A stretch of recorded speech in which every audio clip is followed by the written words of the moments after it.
আজ ছিল এক বিশেষ দিন, ফলহরি অমাবস্যা। সকাল সকাল স্নান টান সেরে পুজোর জোগাড় করতে লেগে পড়েছিলাম। অনেক জোগাড়ই বাকি ছিল। সকাল সকাল ফল টল কেটে চলে গিয়েছিলাম সোজা গোপীনাথ মন্দিরে। সেখানে গিয়ে গোপীনাথকে পুজো দিয়ে প্রণাম করে আসার পরে মা কালীর মন্দিরে গিয়ে ফল মিষ্টি সব পৌঁছে দেওয়ার পরে ওখানে বসেই মালা গেঁথেছিলাম মায়ের জন্য একটা সুন্দর করে। তারপর পুজো তো শুরু হয়ে গিয়েছিল।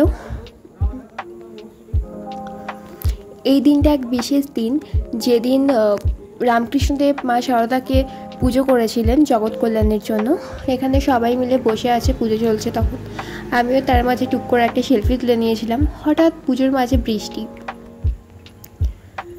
তারপর পুজো শেষ হওয়ার পর অন্নভোগ দেওয়া হলো মাকে।